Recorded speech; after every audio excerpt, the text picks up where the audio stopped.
Hi,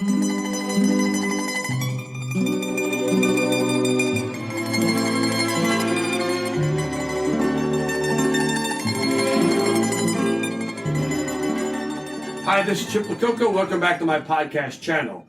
We are in the month of January. For most people around the world, they've gotten through Christmas, New Year's passed, and now they're settled into their routine until Easter. However, here in New Orleans, we're in the beginning of the Mardi Gras season, which will run all the way to Ash Wednesday.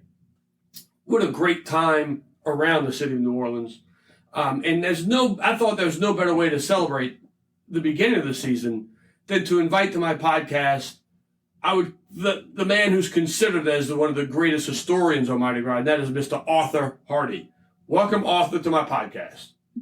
Good morning, Chip. Let's talk about Mardi Gras. So before I get started, Arthur, I want to make a statement and see if you agree with this statement. Mm-hmm. Something my father used to always say. Mm-hmm. You have not seen Mardi Gras until you went on Royal Street. Mm-hmm. And watch the floats come down the middle of the street. The flambeaux casting the elongated shadows on the building and the bands echoing against the sides of all the buildings down there. Would you agree with that statement? I would agree with it until 1973 when they ain't there no more. Exactly. They got pulled out of the French Quarter because of safety concerns. Exactly. I used to march in my high school band, Warren Easton, in the 60s through the quarter, and it was magic. I mean, when you turned off of Canal Street, even though you were tired, it was the last leg of the parade. Man, everything just lit up. You know, it was just magic. Magic. And, of course, they still have some groups that will be able to march in. They're smaller groups. Yeah. And they can march because, as you said, they're smaller and they're preseason parades. By city ordinance, any parade that wants to be a real Mardi Gras parade has to march within the 12 days before Fat Tuesday. And there's a whole set of regulations that preseason parades do not follow. And that's why alternative crews like Crew de Vue, which are just an absolute hoot, can get pretty bawdy, and they can do that legally. And so before we get into a little bit of history of Mardi Gras, let me ask you a question, because I have a lot of listeners not from the New Orleans area, of course. That's their problem, right? Come on down. They believe that Mardi Gras is one day. Yeah. Right? Can you explain the season? I can, but let me just tell you a quick aside. Popeyes used to buy a double-page ad in our Mardi Gras guide, and they changed advertising agencies and canceled their ad. I talked to the Philadelphia firm that was representing them, and I said, may I ask why? You've been with me for years. We do 100,000 magazines throughout the whole season. And the woman said, we do not advertise in single-event programs. Mardi Gras is a single day. And I said, no, it's not. And she said, yes, it is. I see it on my calendar. And I could not convince her that it's not a day. Mardi Gras is French for Fat Tuesday. That is a day. But the season starts January 6th, the Feast of the Epiphany, when the carnival season begins. And it can last as few as 28 days or as late as long as 63 days, depending upon when Mardi Gras falls. And so it can be confusing, but it's a whole season. It's not a single day. And it's just not parades. I mean, you're going to have balls for some of the crews, balls for some of the more debutantes. and Absolutely. Yeah, there's a private side of Mardi Gras, more than 50 balls with groups that don't parade because they don't choose to. And then every parading crew also stages a ball. And you're right, the society crews, the old-line crews are connected to the debutante season in New Orleans, and their queen and maids will be Debs. Brings a whole lot of money into the city. But it's more than that. It's who we are, It's who we are. You're right. So, Arthur, let's talk about the history and why is it here? Why is it in New Orleans? Well, we're blessed for one thing. I mean, other cities have it, but not to the extent that we do. In 1699, Iberville was coming up the Mississippi River. This is, before New Orleans was founded. It was March 3rd, and he knew back in France that was Mardi Gras. So the spot he landed on that night was called Pointe du Mardi Gras. And that's how it got here, at least in name, after New Orleans was founded in 1718. I mean, it was a frontier town. There was no parades or anything. But mid-1700s, in private homes, celebrations were starting to be held. Then we get into the 1800s, and street masking was prevalent, really. There were balls that had nothing to do with crews or with parades. In fact, some people think the first parades were maskers who were in costume walking to the ball, and it looked like a parade of maskers. We didn't have our first parade until 1857. And that's when it started, the whole model for everything. And what was that first parade? Mystic Crew of Comus. And they started the whole thing. And now, this year, in a 4-parish area, we have the most parades ever, 56. 56. Which is just phenomenal. Membership has gone up so much. I did a little statistical survey. In 1983, Endymion was the largest crew, 1,000 members. This year, that wouldn't make the top 15. Iris, all-female crew, with 3,600 members. I mean, it's just incredible. It's been an explosion. And, we like to talk about inclusion and diversity. There's not a more inclusive or diverse celebration on earth than Mardi Gras. There's something for everybody. If you can't find something to join, you're not trying. But at the very least, you can be a spectator if you're not a participant. Right. And, of course, Chip, in New Orleans, nobody's a spectator at a Mardi Gras parade, not until the second float passes and everybody's in the street. It's a crowd participation event, right? Right. Because of the throws. That really what distinguishes our parades from Macy's and the Rose Parade, which are beautiful, but not nearly as much fun. Well, in the traditions, for example, you'll see floats. You watch TV, you'll see other parades and other locales. The thing that I remember as a kid, and I still remember to this day, and that is the tractors. And I hope we never lose that because as a float rider myself, the smell, every time I get back in a float, I know it. That's what you get. You get that smell. It's wonderful. Of course, at one time they were pulled by mules, but that... and that's a different smell. Yes, it is. And thankfully, that ain't there no more. And for our out-of-town listeners here, we have an expression in New Orleans, and we do know how to speak correctly, believe me, but we say, ain't there no more. And it refers to a whole collection of things that we grew up with that are gone. Grocery stores, drugstores, movie theaters. I published a book on lost movie theaters of New Orleans, and we almost called it Ain't There No More because they're all gone. Right. Memories from our childhood. And, of course, there's some parades that ain't there no more, but we have more than enough, thank you. And let's talk about, you don't really hear much about this either, and there's music, right? Mm-hmm.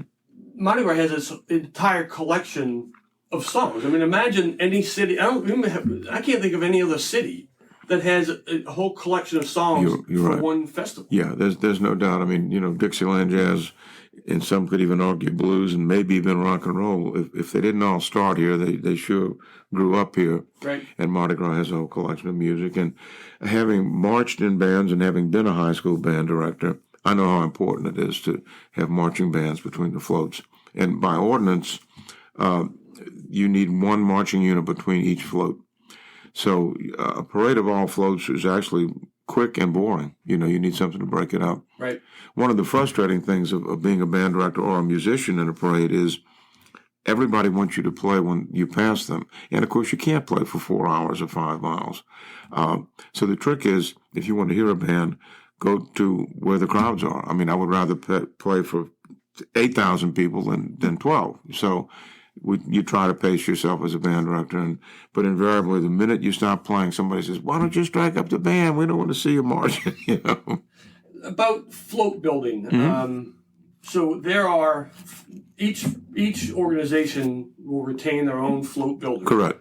And these men and women will build floats the entire year. Absolutely. They work on it from the day the parade ends to the next. That's true, Jim. Mm-hmm. And they do phenomenal work. They do. It's artistry on wheels, theater on wheels, and the big budget crews can afford to own their own floats, so their themes tend to be more creative. Other organizations that don't have big budgets sometimes will rent floats from a pool of floats, so the themes will be. These are a few of my favorite things, and it could be an astronaut, a donut, a puppy dog, but. Big crews that have big budgets can do a better job with their floats, but it doesn't mean a small parade can't be creative and good. But money can produce more elaborate objects. So for the past over 30 years now, I've ridden in the crew of Tote. One of my favorites. Just to let you know that when I first started riding, we used to ride in Hermes floats. Right. So we would go to the den Saturday morning and clean that float. Yep. And then put our stuff on the float. They rode Friday night. That's right. Tote has now, of course, exploded as some of the other organizations have. Yep. And now we own our own floats. And your tractors and your dens, and you're not dependent on anybody, and that's smart. And that goes to the great leadership of the unnamed captain, who has always deflected publicity. I've tried to do stories in our Mardi Gras Guide magazine about him, and he refuses. In the old traditions of Carnival, he remains anonymous. But he's a real mover and shaker, and really brought that club back from, if not the brink of extinction, it was down to about 130 members, 2,200 members now. Yeah, and it's our 75th anniversary this year. Yeah, it really is. And there's a official within the crew that's actually king this year, and that's kind of nice too. I wanted to ask you about, because Toth has that one of the longest routes in New Orleans Mardi Gras through neighborhoods, and I want to talk about those parades that kind of roll through neighborhoods, what it means to everyone when it comes. Yeah, well, we used to have a dozen or so neighborhood parades. Now everybody pretty much is on one standard route, with the exception of Toth, which is called the Crew of Shut-ins, because since 1949 they have been purposely routing their parade past institutions where there are disabled people, near Children's Hospital, other institutions like that. So they call the Crew of Shut-ins, bringing Mardi Gras to people who otherwise couldn't experience it. And it's a wonderful, wonderful tradition, and one that we hope can continue. We all have our fingers crossed this year. I know it's going to be under the wire. We can find out if we're going to get our route because of lack of police issues. And the parade sadly was shortened last year and looked like it would be this year. Now at the last minute, help may be on the way from other police departments from other areas, but Toth of all crews really needs its route back. And I want to mention some of the other crews. What does it mean to you about Endymion and Bacchus and Muses now, which is another female breed? Just these are super crews. Yeah. These are big events. Big budget events. Sometimes they have celebrities that ride the parades, original themes, ton of expensive throws. Endymion has one float that's 300 feet long with 230 riders. That's more than some other crews have in the whole parade. So it's over the top. So is it excessive? Yeah, it is, but in a good way. The more is better. Works at Mardi Gras. And mention the two parades that ride on Mardi Gras Day itself. Right. Are Zulu, the oldest African-American group, been around since 1909. And although it's primarily, they do have a few white members, but it's primarily African-American. But they allow white riders, male and female, to participate. But what's neat is that they make them wear blackface. Now, Zulu has been doing that since their existence. A couple of years ago, some people in New York came down and told Zulu they were basically stupid, that they were demeaning their own race and didn't know what they were doing. And Zulu both basically told them to go to hell. That we're not stupid. We're not demeaning our own race. This is fun. This is tongue-in-cheek. It's satire. It's a spoof. And if a Caucasian wants to ride, he's welcome, but he's going to have to look like he's black. And what do they throw off that float? Well, they don't throw them because that's against the law, but they hand out decorated coconuts in keeping with the African motif. It's the most collectible item you get. And then the parade that comes after them? Little crew called Rex celebrated their 150th anniversary last year. Rex is the king of Carnival, produced the first parade in 1872, first day parade, gave us the colors of Carnival, purple, green, and gold, and still considered the king of Carnival. It's a beautiful procession. The floats are only used one time and torn down and rebuilt for the next year. Always has kind of a esoteric theme, a very educational parade. And they throw a lot of good things, too. And they invented the doubloon in 1960, which is a coin with the crew's insignia on it and the theme. And they're not as popular as they once were, but they're still very neat collectibles. Have you ridden in a parade yourself? Until 5 years ago, I hadn't. And I took some criticism that how can you be an expert on something you've never done?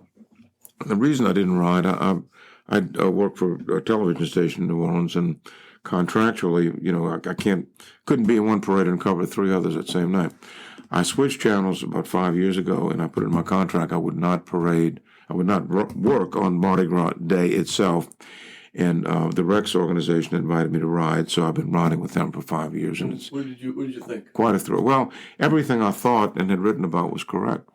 The vibes on the street, it almost sounds like a Chamber of Commerce speech, but the brotherhood that you see, people, doesn't matter age, color, size, position in life, everybody's a family at Mardi Gras. So it's a 5-mile picnic, and it's what I thought it was. And, When I do speeches around the country, people ask me, why do you all do this? And it's a hard question to answer because as a business model, it makes no sense.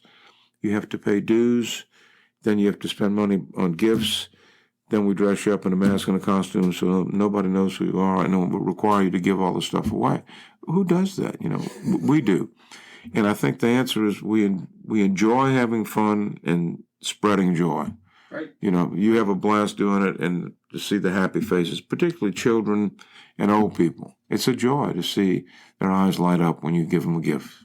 And for those who've never ridden before, for example, in our float, we have grammar school friends from college, friends from high school. Yeah. And you get together every year and you ride on the float together. And you spend the whole, all morning together, all afternoon. So it's a great day. It's just wonderful. I've used this analogy in trying to explain it to out-of-towners that imagine if you went to New York and you went to Broadway and you reach in your pocket to buy a ticket to see a play, and the actors and actresses came up and said, no, put your money away. This show is free, but don't leave because we've got gifts for everybody in the crowd. That's Mardi Gras. So how did you get into being the historian of Mardi Gras? By accident, really. My wife and I started our digest-sized magazine, no ads, no color, 1977. We both were high school teachers looking for a little way to make some extra income. And this wasn't it. Not initially. We printed 5,000 magazines and we only sold 1,500, and we foolishly burned the rest of them, and now they're going for a couple $100 on eBay. We stuck with it one more year, being, I think, more stubborn than smart. 1978, 5,000 copies sold, every one of them. Wow. So I'm convinced I'm a genius, right? Next year is 1979, police strike cancels Mardi Gras, so I'm down in the toilet again. So it was not an overnight success, but we stuck with it, and eventually I got involved in television and on radio, and now I write for the daily newspaper too. So I'm all over the place, and I enjoy it because come Ash Wednesday, nobody wants me, so I got to get it while I can, right? Well, and your Mardi Gras guide, we'll talk about, it gives the theme for each parade, what some of the coveted throws are going to be for the parade, who the monarchs are of the parade. And a map of each parade. And a map of each parade, which I'm hoping this year, that the maps that you have in your guide are wrong. It's the first time I've ever prayed that I'm wrong. We hope that there'll be some changes. But actually, the parade section is just about a third of the magazine. We do a lot of features on movers and shakers and did you knows from the past and what's new, and just fun things. And been doing it 47 years, hoping to make it to our 50th anniversary in a few years, and Lord willing, we will. And where can someone, I know they're all over the city. Where's the place you buy? Well, the easiest thing to do is order it online. We ship out the same day we get the order. It's mardigras.guide.com. There's a store there. But any store that sells magazines, I mean, from Walgreens to Winn-Dixie to Rouse's, any kind of convenience store, we do quite well at the Mardi Gras supply houses where people are going to pick up their throws, like Beads by the Dozen, Plush Appeal, Jefferson Variety, TJ's, and they grab Marty's magazine on the way out. So it's been a good business. We've been very blessed. So, Arthur, as you know, I'm an Italian historical fiction writer, so I'd be remiss if I didn't at least get you to talk briefly about the impact of the Italian Sicilian culture here in New Orleans on Mardi Gras. Well, it's significant, but at one time, Mardi Gras was pretty much run by non-Italian white men, Christian, Protestant, Catholic men, as most of society was. That's where the wealth was. That's where the power was. And a lot of Italians and blacks and Jews were not invited to the carnival balls. So some Italians got together and said, okay, we'll form our own crew and have our own ball. And the most famous one was the Virgilians, which was around from, I think, late 30s to the 50s, maybe 60s. I don't have my file in front of me, but they had the most spectacular productions ever. So much so that these leaders of these other organizations who excluded them were begging for tickets to see these. Talk about turnabout's fair play. Right. And I've seen some films of some of these balls. I mean, they were like Cecil B. DeMille productions. And there's also a parade called Caesar that was formed by Bob Carnesi in Metairie. They stopped it a couple of years ago. Same thing. his future wife was a dancer who was Italian at one of the balls, and he went to the municipal auditorium to see his future wife, and he wasn't admitted. They asked his name is Carnisi, and he said, "Well, okay." He said, "I'll show you," and he developed the biggest parade in Metairie and open to everybody. So, and now Mardi Gras is completely non-discriminatory. I mean, there is something for everybody, but no. And of course, there've been a lot of Italian designers, costume makers, float builds. I mean, it's everywhere. And the float builders would go to Venice and Yep. kind of look at get their style from there. Exactly, yeah, and in Via Reggio, and it's just it's an international celebration, and we steal from the best. You know, why not, right? Why not? So here's the big question. Okay. Everyone has their favorite, right? Everybody has their favorite king cake. Mm-hmm. Everybody has their favorite marching band in the parade. Yeah. What is your favorite parade? If I told you, I'd have to shoot me. I'd get everybody else mad at me. It's not true that I've never seen a parade I didn't like, but all the parades have something to offer. Big, large, not, whatever. I mean, large or small, doesn't matter. There's something to like in all of them. So you won't say your favorite parade? No. Although he's sitting across from me in a Toth t-shirt. No, I'm not. But I tell you what, that is one of my favorite parades, one of the biggest and best day parades, and I love their mission. There's something for everybody here. If you can't find something to like, check your pulse. You're not alive. Well, if you can pick up the Mardi Gras guide, it will set you forth for the entire season. Arthur, thanks so much for coming and explaining to our listeners all about Mardi Gras, and happy Mardi Gras. Happy Mardi Gras, pal. Ciao. Good.